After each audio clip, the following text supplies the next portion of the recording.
11장 25절부터 봅니다. 그때 예수께서 대답하여 이르시되 천지의 주제이신 아버지여, 이것을 지혜롭고 슬기 있는 자들에게는 숨기시고 어린 아이들에게는 나타내심을 감사하나이다. 옳소이다. 이렇게 된 것이 아버지의 뜻이니이다. 내 아버지께서 모든 것을 내게 주셨으니 아버지 외에는 아들을 아는 자가 없고 아들과 또 아들의 소원대로 계시를 받은 자 외에는 아버지를 아는 자가 없느니라. 수고하고 무거운 짐진 자들아, 다 내게로 오라. 내가 너희를 쉬게 하리라.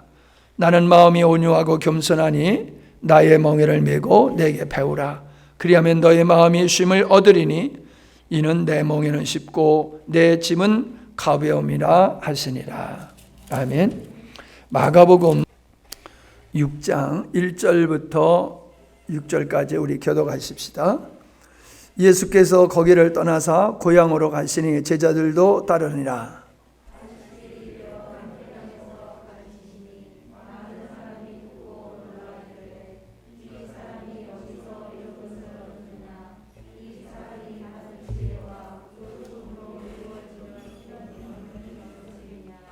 이 사람이 마리아의 아들 목수가 아니냐? 야고보와 요셉과 유다와 시몬의 형제가 아니냐? 그 누이들이 우리와 함께 여기 있지 아니하냐 하고 예수를 배척한지라.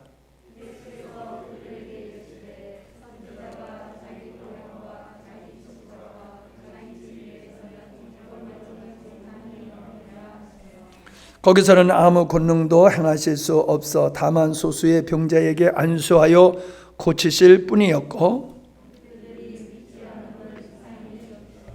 아멘. 제를 읽어야 되는데 거기까지만 읽도록 하겠습니다.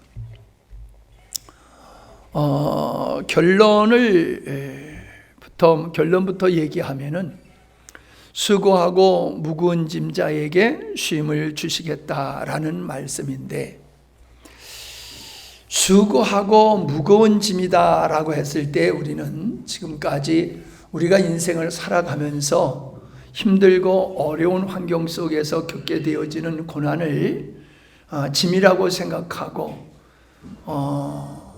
주님 앞에 나가면 주님께서 우리에게 쉼을 주실 것이다, 이렇게 우리가 믿고 왔습니다. 물론 그 말씀이 틀린 말씀은 아닙니다. 그러나 그 말씀은 실질적으로 우리가 인생을 살아가면서 우리가 지는 그런 짐을 얘기하기보다는 우리 스스로가 율법주의적인 믿음의 생활을 하게 되어졌을 때에 스스로 지게 되어지는 짐이 있다라고 하는 겁니다. 내가 이렇게 살아야 돼, 내가 이런 행동을 하면 구원받을 수 있나? 이런 생각을 하시는 분들까지 있지요. 자기가 의로운 삶을 살아야 되고 거룩한 삶을 살아야 되고 하나님을 기쁘게 해야 되고 라고 하는 여러 가지 자기가 자기 의지로, 노력으로, 열정으로 살아감으로 말미암아 하나님을 기쁘게 하려고 하는 사람들에게는 우리가 해야 할 일들이 무거운 짐으로 다가오게 되어지고 그것을 이루려고 하는 수고가 끊이지 않는 삶이 된다는 거죠. 하나님은 우리를 종으로 부른 것이 아니라 자녀로 부르셨기 때문에 우리가 어떤 일을 위해서 부름을 받은 것이 아니라 하나님 아버지와의 사랑의 관계를 갖는 존재로 우리가 부름을 받았기 때문에 우리가 관심을 가져야 될 것은 행위에 있는 것이 아니라 주님을 믿는 믿음과 관계에 있어야지 되는데, 정반대로 종의 모습을 살다 보니까는 하나님의 말씀이 도리어 짐이 되어지고 자기가 해야 할 일들을 스스로 하다 보니까는 수고가 끊이지 아니하고 무거운 짐으로서 신앙생활에 자유함이 없는 그런 삶을 사는 사람들이 많다는 거지요. 그런 사람들을 향해서 너희들은 내게 오라. 내게 오라. 내가 너희를 쉬게 하겠다. 구약의 모든 영혼들이 그렇게 율법을 지킴으로 하나님 앞에 인정받으려고 했던 그런 영적인 상태, 신앙의 자세가 힘들고 어려웠던 멍에를 쥐고 갔던 그런 모습인데, 주님은 그들에게 자유를 주겠다, 쉼을 주겠다라고 하는 말씀인 것을 우리가 알게 되어집니다. 이 결론의 말씀인데, 서론에서 먼저 말씀을 드리면서 마가복음 6장에 있는 말씀을 가지고 은혜를 나누려고 합니다. 마가복음 6장에 나타난 사건이 네 가지의 사건이 있는데, 첫 번째가 예수님께서 고향에 가셨을 때에 고향 사람들이 예수님을 영접지 아니하고 배척했다라고 하는 사건입니다. 자, 고향 사람들은 예수님을 어릴 때서부터 보아왔지요. 어떻게 보면 어릴 때 자란 걸 보았고, 어떤 사람은 친구로서 같이 성장하고 같이 뛰어놀면서 성장한 사람이 있을 것입니다.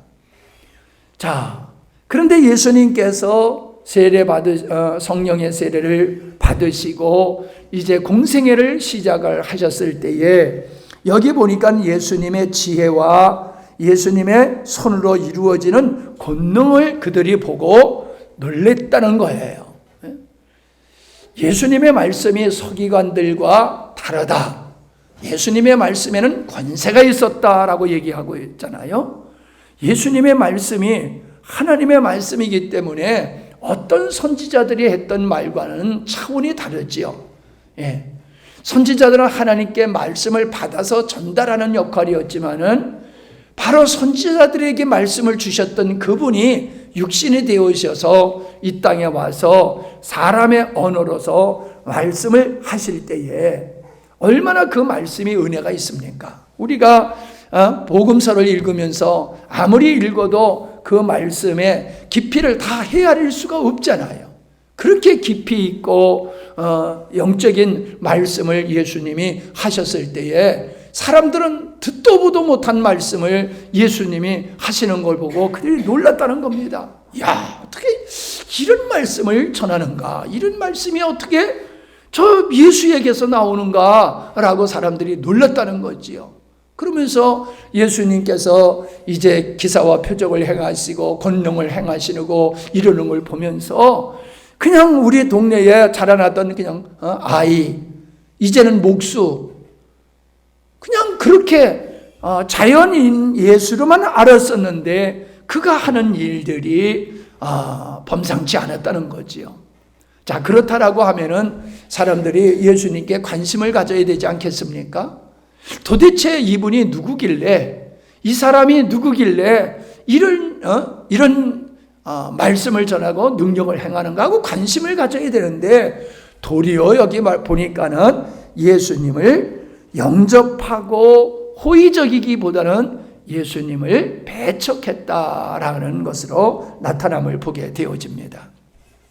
참 안타깝지요.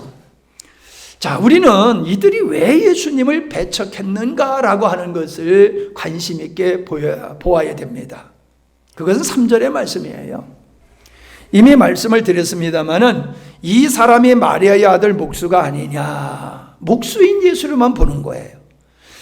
그의 형제 야고보와 요셉과 유다와 시몬의 그의 형제들이 아니냐, 그리고 그의 누이들이 우리와 함께 있는데 이 사람이 별 대수롭지 않는 사람이지 않느냐라고 무시해버리는 겁니다. 짐짓 무시해버리는 겁니다. 예수님을 통해서 실족지 않는 자가 복이 있다라고 말씀하셨습니다. 이들은 실족하는 거지요, 지금. 왜 실족합니까? 믿음의 눈, 영의 눈으로 예수님을 바라보는 것이 아니라 환경적으로 예수님을 바라보고 있다는 겁니다. 눈에 보이는 외적인 조건을 가지고 가치를 판단하는 거예요. 자기의 눈에 비친, 자기의 눈에 보인 예수님의 그 외적인 모습, 그 형제들, 목수, 이런 환경을 가치를 판단하는 기준으로 삼았다는 거지요. 예수님이 전하는 말씀을 가지고 예수님이 행하는 그러한 기사와 표적을 통해서 예수님을 알려고 한 것이 아니라 환경을 가치의 판단을 기준으로 삼았다라고 하는 겁니다. 그가 어디 출생이냐? 무엇을 배웠느냐? 어떤 학위가 있느냐? 우리가 이런 현상은요, 지금도 마찬가지입니다. 우리가 사람을 대할 때에, 특별히 교회가 목회자를 모실 때에 요즘 어떻게 목회자를 봅니까? 그가 얼마나 배웠느냐? 어떤 학위를 가지고 있느냐? 어디 출신이냐? 나이가 몇 살이냐? 이런 것들을 가지고 목회자를 초청하는 거예요. 그래서 나이가 너무 적어도 안 되고 나이가 너무 많아도 안 되고 일하기 딱 좋은 40대 후반 50대면은 우리 교회에 적합한 분이다. 우리 교회는 박사들이 많아. 공부를 많이 한 사람들이 많아. 그러니까는 우리 교회는 해외에서 공부를 해서 박사 학위를 가진 목사님이 오셔야지 적합해. 이런저런 구실을, 조건을 가지고 목회자를 이렇게 선정을 합니다. 이게 너무 안타까운 거예요. 여러분, 그 자체가 틀렸다고만 볼 수는 없습니다. 근데 문제는 뭐냐면 핵심을 놓친다는 거죠. 이분이 복음이 분명한 분이냐? 그 다음에 이분이 복음적인 삶을 살고 있는 분이냐? 이분이 지금까지 살아온 과정 속에서, 목회하는 과정 속에서 이분이 얼만큼 인정을 받았느냐? 그런 것들을 봐야 돼요.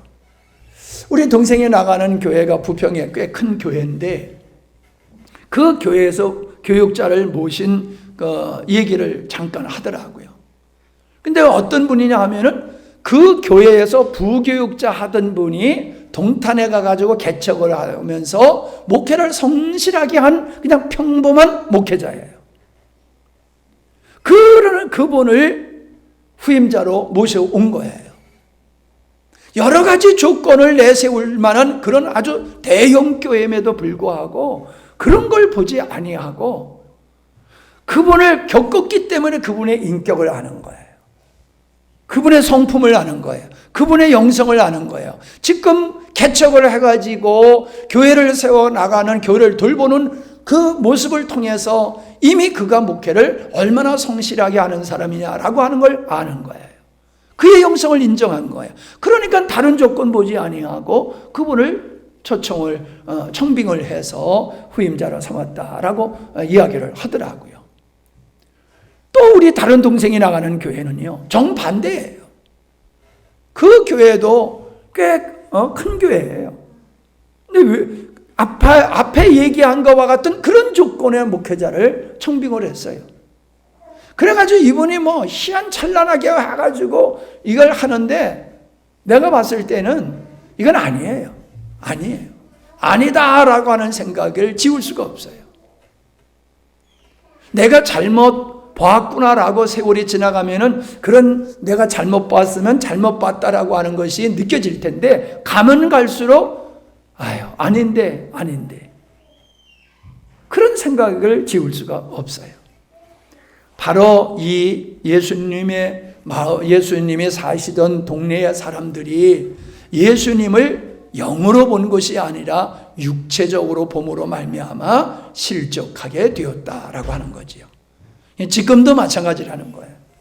여러분이 누구를 보든지 간에 그 사람이 나이가 몇 살이냐, 나보다 나이가 적으냐 많으냐 이런 거 중요한 게 아니에요. 그분이 많이 배웠느냐 안 배웠느냐 그거 중요한 게 아니에요. 중요한 것은 성경을 많이 아는 게 중요한 게 아니라 복음을 알아야 된다는 거예요. 복음을. 그리고 복음적인 삶을 목회로 해야지 된다는 거죠. 그러한 사람이 결국 바른 지도자가 될 수 있다라고 하는 겁니다.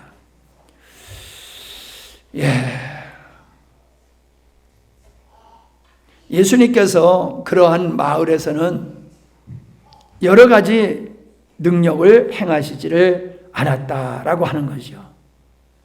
왜 예수님께서 이러한 능력을 행하시지 않았을까라고 하는 생각을 해보면은 예수님께서는 자기를 인정하는 사람들 앞에서는 잠깐만요.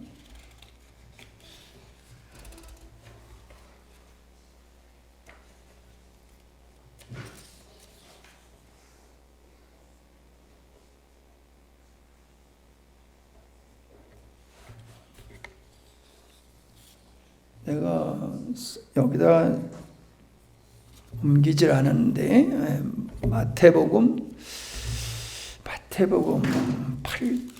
8장인가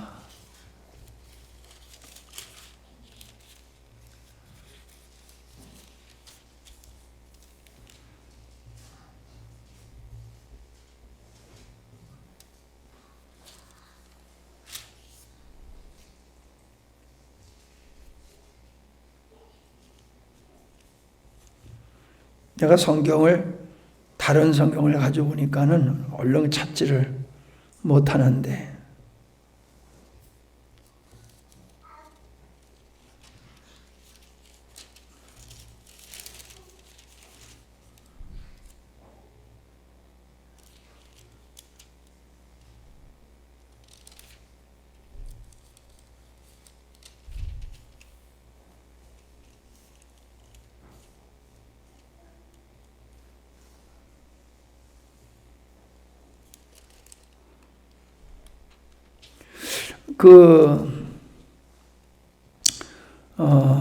얼른 내 눈에 안 보이네요.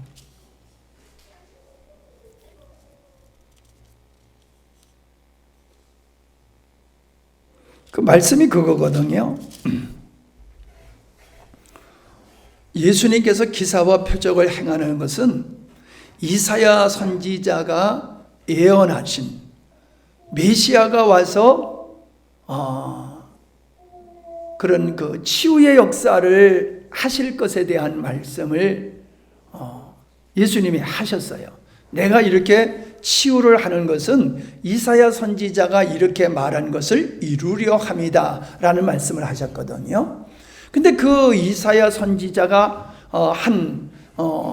그 메시아가 와서 기사와 표적을 행함으로 그분이 메시아다, 즉 메시아인 것을 사람들에게 나타내기 위해서 예수님은 그러한 치유의 역사를 행하셨다 하는 말씀이거든요. 그러니까 예수님의 사역이 다른 곳에서 많은 기사와 표적을 행하셨음에도 불구하고 고향에서는 왜 안 하셨느냐? 다른 데서는 사람들이 예수님을 인정하니까는 인정하는 사람들에게는 더더욱 확신을 주시기 위해서 기사와 표적을 행하셨지만은 예수님을 거절하는 사람들에게는 예수님께서 아예 그들에게 어떠한 능력도 행하시지를 않았다라는 것을 볼 수가 있습니다. 그러니까 능력을 행할 수 없어서가 아니라 예수님을 영접지 않는 자들에게 하나님께서는 은혜의 역사를 이루시지 않는 모습을 보여주고 있는 것이지요. 그러니까는 고향에 가서만이 아니라 예수님을 영접지 않는 사람들, 예수님을 인정하지 않는 사람들에게는 주님이 역사를 안 하신다는 거예요. 인정하는 사람에게, 사모하는 사람에게 주님은 역사를 하시는 거예요. 이건 지금도 동일해요. 안 믿는 사람은 하나님의 영광을 못 봅니다. 근데 우리는 하나님의 영광을 보면서 살아요. 주님이 나의 삶 속에서 나와 함께 하시는 것을 경험하면서 살아요. 즉 예수님이 계속 능력을 행하신 것과 같이 주님을 믿고 신뢰하는 우리들에게는 끊임이 없는 그런 기사와 표적과 능력을 행하고 계시지만은 주님을 부정하는 사람들에게는 주님께서 그런 일을 행하시지를 않는다. 지금도 동일하다라고 하는 것을 우리가 볼 수가 있습니다. 여기서 6절에 보면 이상히 여기셨다라는 말씀을 하고 있음을 보게 됩니다. 그들이 믿지 아니함을 이상히 여기셨더라. 여기서 이상이라고 하는 말은 다우조마라고 하는 말인데 그 뜻은 칭찬하다, 놀라다라는 뜻이에요. 그러니까 이 말씀이 이게 이제 번역이 우리가 읽을 때에 오해할 수 있게 되어 있었는데, 그들이 예수님을 배척한 것이 이상한 것이 아니고 당연한 것이라는 거예요. 왜요? 그들의 마음이, 그들의 영적인 상태가 외형적인 것을 가지고, 외모를 가지고 보이는 것만을 추구하는 사람들이기 때문에 예수님의 아무리 능력을 행해도, 그래서 그들이 인정을 해도 그들은 받아들이질 않게 되어 있다는 거지요. 그러니까 기사와 능력을 베풀면, 즉 체험적인 신앙은 변함이 없고 능력이 있을 것이다, 그게 아니라는 거지요. 그들은 예수님의 말씀을 들었고 예수님의 행하시는 모습을 보았음에도 불구하고 그들은 예수님을 배척했잖아요. 그러니까 영적이지 않는 사람은 아무리 우리 주님이 기사와 표적을 행하시고 말씀을 친히 하셔도 그들은 받아들일 수 없다, 받아들일 수가 없는 것이다 라고 하는 것, 그것이 당연한 것이다 라고 예수님께서 인정하셨다라고 하는 겁니다. 결론적으로 이거예요. 이 예수님을 받아들이지 아니하고 배척한 그 고향 사람들이 외모를 가지고 모든 걸 평가했다, 외형적인 것을 가치를 먹이는 기준으로 삼았다. 이런 사람은 자유함이 없고, 이런 사람은 은혜 안에 들어갈 수가 없는 사람이다 라고 하는 것을 그 고향 사람들을 통해서 우리에게 보여주고 계시는 것이다 라고 하는 거예요. 자, 14절부터 29절에는 세례 요한의 죽음에 대한 말씀이 기록되어 있음을 보게 되어집니다. 세례 요한의 죽음이 세례 요한의 죽음으로 끝나는 게 아니라 세례 요한을 죽인 헤롯의 모습을 가만히 들여다보면은 예수님을 십자가에 못 박은 사람들이나 동일하다라고 하는 것을 볼 수가 있습니다. 자, 이 헤롯은 세례 요한을 존중했던 사람인 것을 우리는 볼 수가 있습니다. 자, 20절을 보세요. 헤롯이 요한을 의롭고 거룩한 사람으로 알고 두려워했다는 거예요. 왕이면서도 그가 예수님의 말씀을 들으면서 크게 번민을 했어요. 왜요? 왜 번민을 합니까? 도전이 되니까는 번민이 되는 거지요. 찔림이 되니까는 번민을 하는 거지요. 아, 이래서는 안 되는데 내가 잘못했구나, 이걸 깨달은 거지요. 내가 이 생활을 계속해야 되나, 여기서 돌이켜야 되나 고민하는 거지요. 그러니까 헤롯은 아주 못된 사람임에도 불구하고 예수님이 거룩한 분이시기 때문에 거룩한 분으로 인정을 했고, 그리고 여기 뭐라 그랬어요? 보호까지 했다. 보호를 했다고 해요. 보호자 역할을 했다는 거지요. 자, 그러면은 예수님의 팬이라고 볼 수가 있는 거잖아요. 그런데 그가 동생의 아내와 결혼함으로 말미암아 요한이 그것은 잘못된 거다라고 지적을 하니까는 그 헤로디아라고 하는 그의 부인이 빌립의 동생 빌립의 아내였던 헤로디아가 그 소리가 귀가 아픈 거예요. 마음이 아픈 거예요. 자기의 잘못을 지적하는 요한이 너무 미운 거예요. 저걸 없애버려야 되겠다라고 마음을 먹고 기회를 보고 있다가 결국 연회장에서 이 헤롯의 기분이 너무 좋으니까는 그 딸에게 네가 원하는 것을 내가 다 들어주마라고 얘기했을 때에 이 딸이 엄마한테 가가지고 지금 아버지가 모든 거를 다 들어주신다고 그랬는데 뭘 구할까요? 라고 얘기했더니 요때다 기회다 하면서 요한의 머리를 달라고 해라, 이렇게 사주를 하잖아요. 예. 자, 그러니까 26절을 보세요. 이 딸이 와가지고 요한의 머리를 달라고 하니까는 왕의 근심이 근심하나. 왜 근심해요? 자기가 맹세한 것과 그 앉은 자들을 인하여 그를 거절할 수 없는지라. 헤롯은 세례 요한을 죽일 마음이 없었어요. 그런데 자기가 한 말이 이게 덫이 되어져 가지고 여우 같은 그 헤로디아가 그 딸에게 사주를 한 그 말 때문에 결국 세례 요한을 죽이게 되잖아요. 여기서 그거예요. 26절에 왕이 심히 근심하나. 요한을 죽이면 안 되는데, 요한은 거룩한 사람인데, 요한은 어떻게 보면 그가 말을 안 했을지 모르지만은 하나님이 보낸 사람일 수가 있을 터인데 뭐 이렇게 생각하지 않겠어요? 선지자일 터인데 이 사람을 죽이면 되나? 심히 근심했다는 거예요.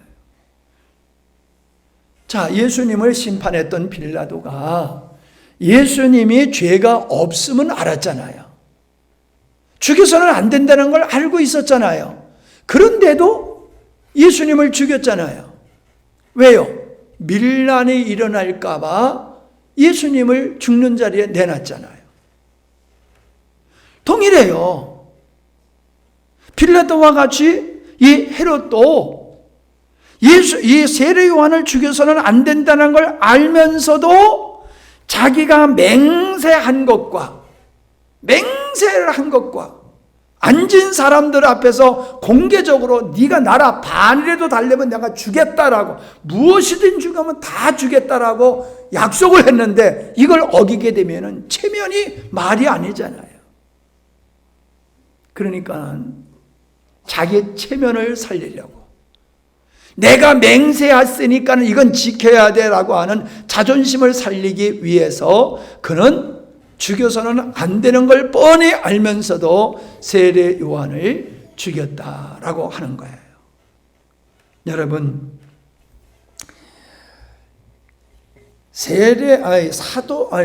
헤롯이나 빌라도만이 무고한 세례 요한과 예수님을 죽인 게 아니에요.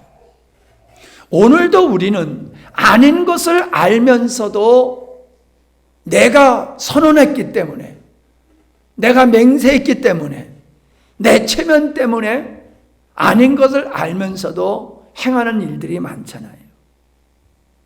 그게 바로 우리가 헤롯이라는 거예요. 우리가 헤롯이라는 거예요.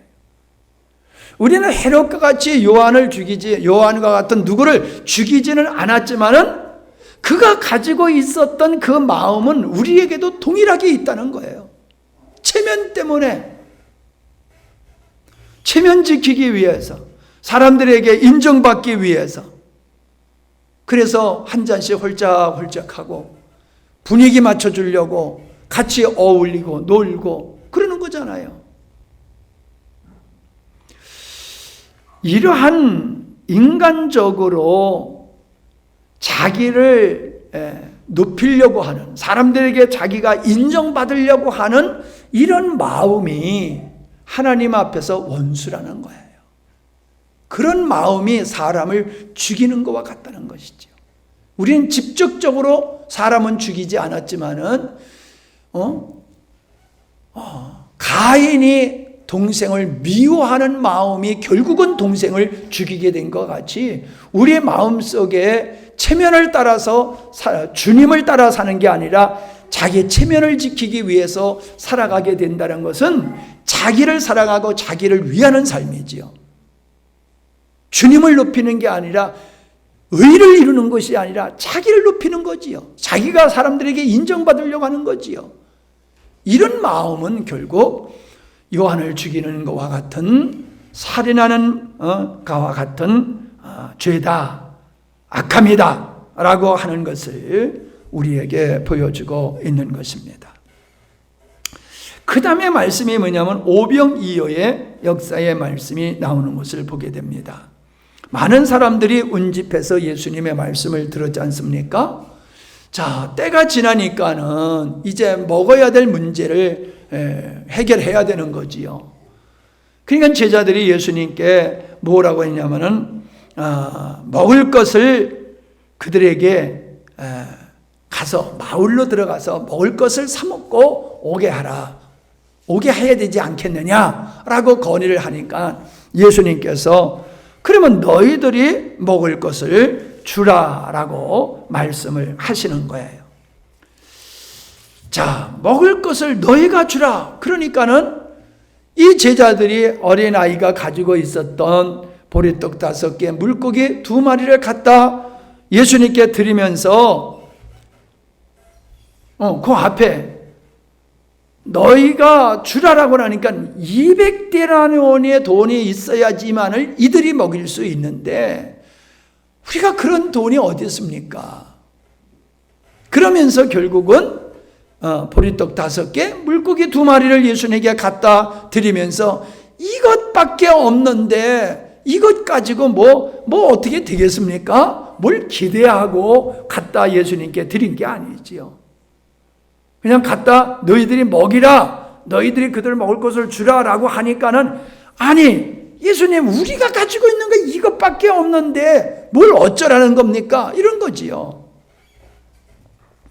자, 이러한 상황을 우리가 보면은 제자들의 생각은 아주 현실적이에요. 아주 현실적이에요. 왜? 때가 되니 사람들이 먹어야 되는 문제가 발생을 하잖아요. 먹어야 될 문제를 해결하려고 하는 건 현실적인 것이라는 거예요. 상황적으로 마땅하다는 거지요. 200데나리온 가지고 5,000명을 먹일 수가 없다라고 하는 것도 현실적이고 상황적인 것이지요. 예. 자,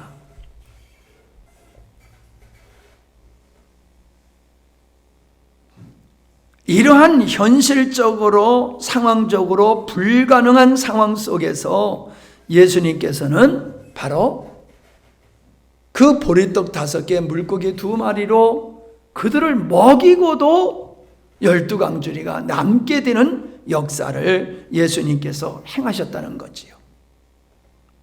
그러니까 여기서 우리가 무엇을 발견할 수가 있습니까? 우리 주님 앞에서 우리 주님이 말씀을 하실 때에 우리 주님은 너희들이 지금 현실적으로 상황적으로 배가 고파서 먹어야 되는 문제, 생존을 위해서 먹어야 되는 문제를 해결하는 것은 당연하다. 그러나 그보다도 더 중요한 것이 영생의 말씀을 먹는 것이다 라고 하는 거예요. 그러니까 우리가 상황을 따라 현실적으로 살아가는 것은 육적으로 보면 맞는 일이지만 영적으로 보면 그게 우선할 일이 아니라는 거예요. 우리가 영적으로 보면 밥을 먹으면 또 먹어야 되잖아요. 밥을 먹으면 또 먹어야 되잖아요. 결국 우리가 밥을 한 끼 먹는다고 우리가 먹는 문제가 해결되는 게 아니란 말이죠.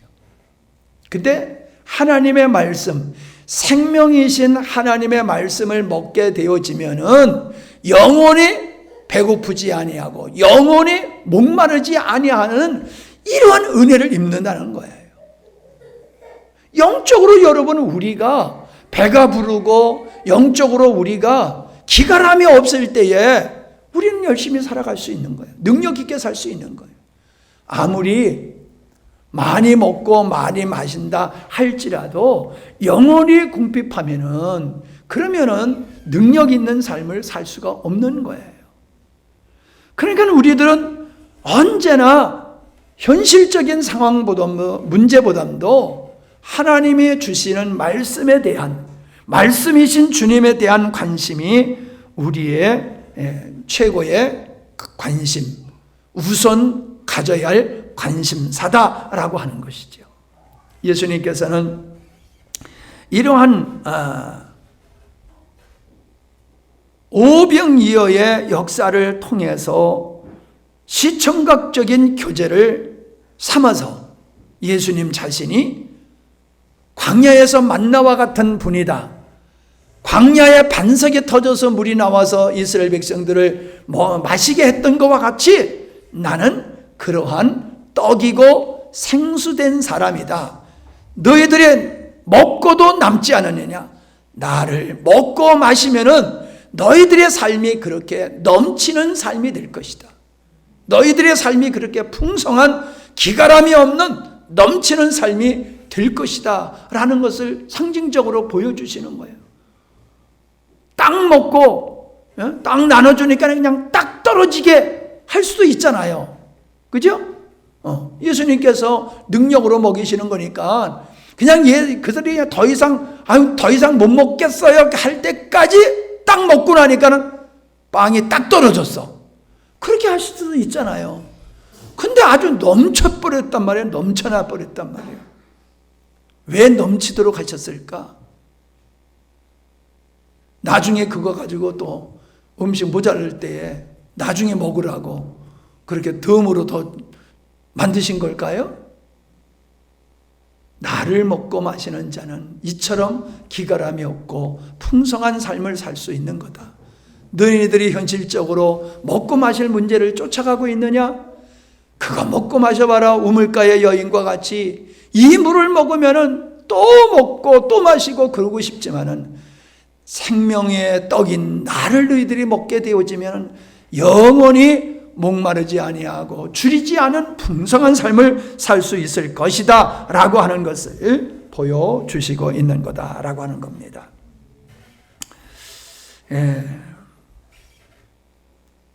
베드로가 성전 미문에 앉아있던 그 구고라는 사람에게 뭐라고 그랬습니까?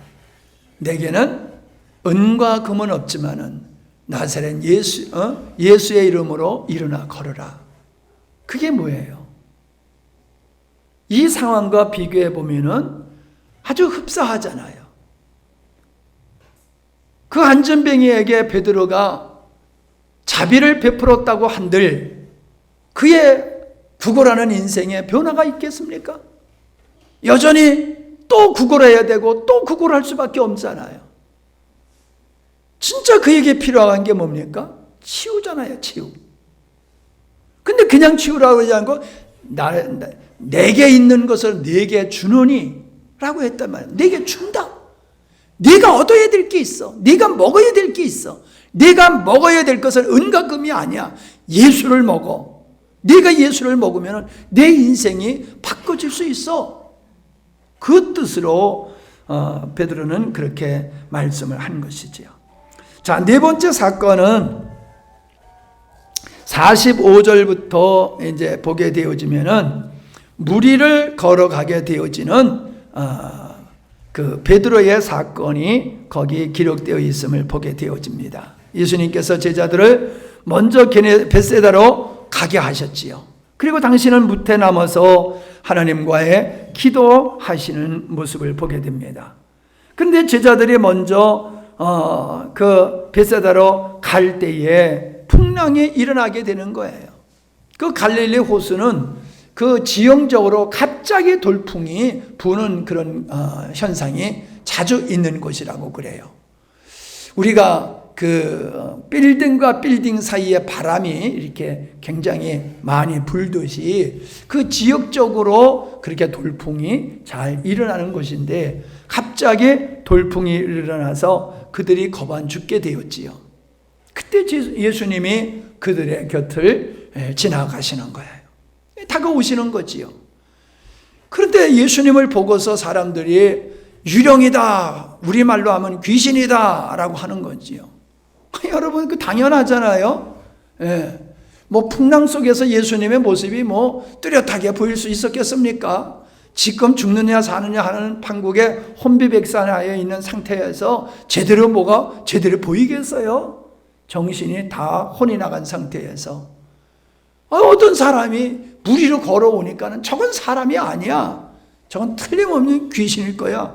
뭐 이렇게 생각할 수 있지 않겠느냐 말이에요. 자, 그러한 사람들에게 예수님께서 내니 두려워하지 말아라 라고 하시면서 배에 오르시니까는 배가 이제 바람에 잠잠하고 평안을 찾게 되지요. 그때 제자들이 심히 놀랐다라고 말씀을 하고 있는 것을 보게 되어집니다. 자, 여기에 말씀에는 아니지만은 베드로가 이때에 예수님 보고 당신이 물 위로 나를 오라 하시면은 내가 물 위로 걷겠다라고 얘기하지 않습니까? 나도 물 위를 걷고 싶습니다. 당신이 진짜 예수님입니까? 그러면 내게 오라고 말씀하셔서 나도 물 위를 걷게 해주십시오 라고 요청하지요. 그러니까 예수님이 오라라고 하지 않습니까? 그럼 베드로가 오라라고 하는 그 말씀에 의지하여 담대하게 물 위로 올라서지 않습니까? 이제는 예수님이나 베드로나 똑같이 물 위에 있는 상황이 된 거예요. 자연을 초월했지요. 풍랑을 극복하고 있지 않습니까? 초월하고 있지 않습니까? 여러분, 이 모습이 어떤 모습입니까? 우리는 노아 시대 때에 모든 사람이 물에 빠져 죽게 되었지만은 노아의 가정은 물에서 건짐을 받은 겁니다. 모든 사람 아이들은 다 죽지만은 모세는 물 가운데서 건짐을 받았습니다. 그냥 물 가운데서 건짐을 받았다, 물에 빠지지 않는다라고 하는 것은 죄에 빠지지 않는다, 세상에 빠지지 않는다는 의미가 있는 거지요. 풍랑을 자기의 힘으로 감당하지 못하는 것과 같이 인생은 세상의 풍랑, 죄의 권세를 이길 능력이 인간에게는 없다는 걸 보여주는 거예요.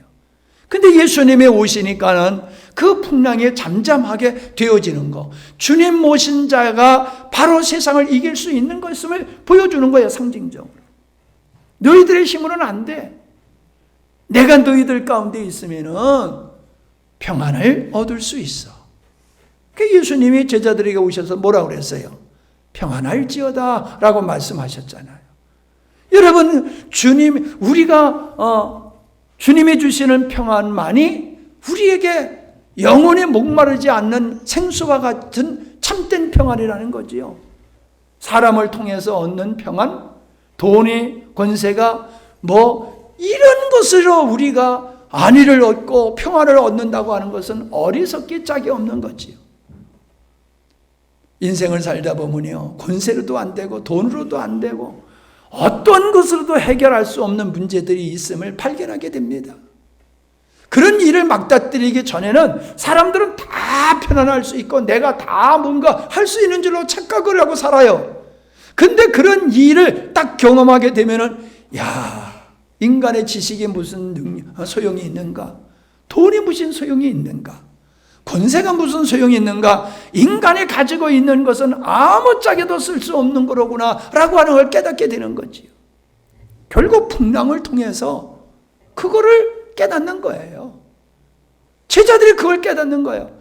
우리가 예수님의 기사와 표적을 보고 우리가 나가서 예수님의 이름으로 기사와 표적을 행하고 그 무슨 의미가 있냐 말이에요. 그렇다고 해서 이 풍랑을 이길 수 있냐 말이에요. 못 이기잖아요. 극복을 못 하잖아요. 우리가 어떤 영적 체험을 했거나 성경의 지식이 있거나 어떤 열정이 있거나 공로가 있들, 그게 무슨 의미가 있냐 말이에요. 그것을 있다고 해서 그것 때문에 세상을 이길 수 있고 죄를 이길 수 있는 건 아니잖아요. 세상이 우리를 위협하는 거 감당할 수가 없잖아요. 주님과 함께 하니까는 되더라는 거예요. 주님과 함께 하니까 평안이 오더라는 거예요. 더 나아가서 주님의 말씀 위에 서니까는 물 위에 서 있더라는 거예요. 오라라고 하는 하나님 주님의 말씀 위에 서니까는 물에 빠지지 않더라는 거죠. 세상의 유혹에 넘어지지 아니하고 세상의 어떠한 권세에 굴하지 아니하고 담대하게 승리하는 베드로의 모습이 그게 영적인 승리자의 모습이다라고 하는 것을 우리가 볼 수가 있습니다. 이 성도의 삶이라고 하는 것은 주님의 말씀에 근거해서 사는 것이다 라고 하는 거예요.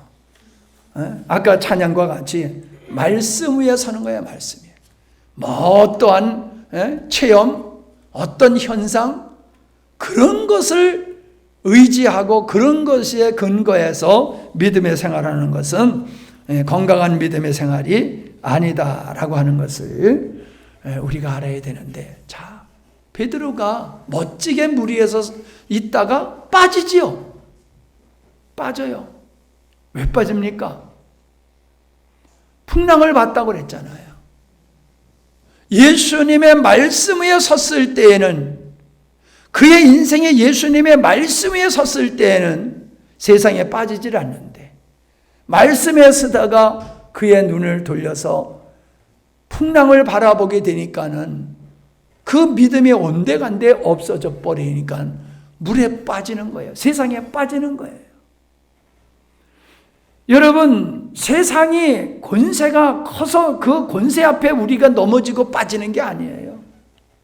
우리가 말씀 위에 서지 않기 때문에 세상에 빠지는 거지, 우리가 말씀 위에만 견고하게 서 있으면 절대로 세상에 아무리 권세 있게 간교하게 우리를 넘어뜨리려고 한다 할지라도 결코 넘어지지 않는 것이다 라고 하는 것을 우리에게 보여주는 것입니다. 자, 우리는 이러한 네 가지의 사건을 통해서 육신적으로 살아가는 삶은 어떤 결과가 오게 되는가?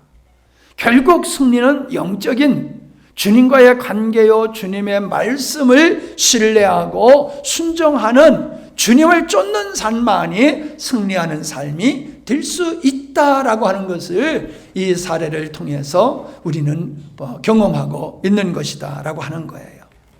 자, 그럼에도 불구하고 많은 사람은 주님을 의지하고 주님을 신뢰하기보다는 자기 힘으로 살아가려고 하는 거예요. 이게 율법주의잖아요.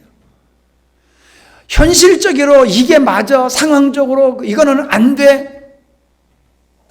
여러분, 이런 사람은 쉴 길이 없어요. 주님께 모든 것을 맡기는 자가 쉼을 얻을 수 있는 거예요. 자, 보세요. 내 멍에를 메고 내게 배우라라고 그랬지요. 멍에를 메고 배우라 그랬는데 앞서서 뭐라고 말씀하시냐면, 나는 마음이 온유하고 겸손하다. 자, 여러분, 그러니까 나도 온유해야지, 내가 겸손해야지, 그렇게 하는 게 아니에요. 어떤 때 내가 온유해지고 어떤 때 내가 겸손해집니까? 나를 신뢰하지 않을 때예요. 자만에 빠지지 않을 때예요. 오직 주님을 의지하고 나를 부인했을 때에 온유하고 겸손해질 수 있는 거예요. 주님의 은혜 아니면 안 됩니다. 절대적인 주님만 의지하고 신뢰하는 그러한 자리에 서게 되는 거지요. 예, 그게 배우라는 거지요. 배우라는 거. 예수님께서도 그렇게 오직 십자가를 지시는 순종의 모습을 우리에게 보여주시지 않았습니까? 예. 자, 구약의 성도들은 그 모세가 산에서 내려왔을 때에 얼굴에 빛이 밝게 빛나는 것 때문에 얼굴을 이렇게 가렸잖아요, 수건으로. 이게 전통이 돼가지고 지금도 가톨릭에서는 머리에 이렇게 쓰는 의식들을 행하는 줄 알고 있어요. 여러분, 그래서 상징적으로 이제 사도 바울은 뭐라 그럽니까? 수건이 거쳐야지 보이지 않느냐, 이렇게 얘기를 하는 거예요. 그 영광의 모습을 봐야 된단 말이에요. 가렸잖아요. 안 보여주려고 가렸잖아요. 이제 봐야 된단 말이에요. 하나님의 영광의 모습을 우리가 봐야 된단 말이에요. 근데 우리에게 수건이, 우리 마음속에 수건이 있어. 그게 인본주의고 율법주의야. 이런 것들이, 이런 수건이 우리에게 있으면은 주님이 우리를 자유케 하시는, 주님이 우리를 쉬게 하시는 이런 은혜를 못 누리는 거예요. 그러니까 주님께서 내게 오라, 내가 너희를 쉬게 하리라고 했을 때에 어떤 사람이 쉼을 얻을 수 있느냐? 자, 11장, 마태복음 11장 다시 돌아가서 25절을 한번 보겠습니다. 11장 25절. 그때 예수께서 대답하여 이르시되 천지의 주제이신 아버지여, 이것을 지혜롭고 슬기 있는 자들에게는 숨기시고 이것을 자유케 되어 하시는 하나님의 은혜의 역사를, 복음을, 주님이 하신 일을, 주님이 십자가를 지시고 그 대가로 믿는 자들에게 자유를 주시는 이것, 그걸 지혜롭고 슬기 있는 자들에게는 숨기셨다는 거예요. 그래서 사도 바울이 고린도전서 2장에서 사람의 지혜로서는 하나님을 알 수가 없다고 그랬잖아요. 인간의 지혜, 인본주의에 빠져 있는 사람, 그래서 예수님을 외모로 보고 판단하고 예수님을 배척했던 그들과 같이 그런 모습에 자기의 지혜를 믿고 자기를 신뢰하는 이런 사람들에게는 이 하나님의 영적 비밀한, 우리를 자유케 하시고 우리를 평안케 하시는 이 주님의 이 은혜의 역사를 모른다는 거예요. 그들에게는 감춰준 사건이 되네. 감춰진 거라는 거예요. 그들에게는 비밀이요. 그들에게는. 그런데 뭐라 그랬어요? 어린아이에게는 나타내심을 감사합니다. 어린아이의 같은 애에게는 주님이 자유케 하시는 이런 은혜, 더 이상 내가 스스로 내 힘으로 모든 것을 감당하려고 하는 무거운 짐을 지고 허덕거리는 것을 끝내게 된다는 거지요. 쉼을 얻고 자유를 얻게 된다는 거지요. 그래서 어린아이라고 표현하는 거예요. 어린아이. 자기를 부인한 자의 모습을 어린아이로, 온유하고 겸손한 상태에 있는 것을 어린아이로 지금 표현하고 있다는 것이지요. 그러니까 주님은 지금 누구를 부르시냐? 율법주의, 인본주의에 빠져가지고 스스로 무거운 짐을 지고 허덕거리고 두려움과 염려 속에서 살고 있는 사람을 부르시는 거예요. 내게 와라. 내가 너를 쉬게 하리라. 어떻습니까, 여러분? 여러분이 지금 살면서 어떤 상황 때문에 여러분이 안달하고 애가 타고 힘들고 걱정이 되십니까? 바로 율법주의요, 인본주의예요. 주님께 가십시오. 온전히 주님께 맡기십시오. 주님께서 현실을 뛰어넘어서, 상황을 뛰어넘어서, 상식을 뛰어넘어서 주님의 선한 역사를 우리 가운데서 이루실 줄로 믿습니다. 믿는 자에게 하나님은 그러한 은혜를 베푸시는 줄 믿습니다. 아멘. 할렐루야. 하나님 아버지, 바로 헤롯이 우리인 것을 알게 되고 바로 예수님을 배척했던 사람들의 마음의 상태가 우리에게 있음을 보게 되어지고 언제나 상황을 따라서 현실을 쫓아서 살아가는 제자들의 모습이 우리에게 있음을 보게 되어집니다. 때로는 주님을 바라보며 무리를 걷기도 하지만은 때로는 주님의 말씀을 놓치고 세상을 바라봄으로 말미암아 두려움과 염려 속에 세상에 빠져들어가는 우리들임을 또한 보게 되어집니다. 주님은 우리를 향하여 말씀하십니다. 수고하고 무거운 짐자들아, 내가 언제 너희들에게 무거운 짐을 맡겼더냐? 너희 스스로 짐을 만들어지고서 허덕이고 있지 않느냐? 이제 모든 것을 내려놓고 내게 맡기고 내게 오라고 말씀하시는 주님. 주님 앞에 가서 참으로 주님으로 말미암아 참 쉼을 얻고 안식을 얻으며 평강 가운데서 살아 하나님의 의를 성취하는 저희들이 되기에 주시옵소서. 예수님의 이름으로 기도하옵나이다. 아멘.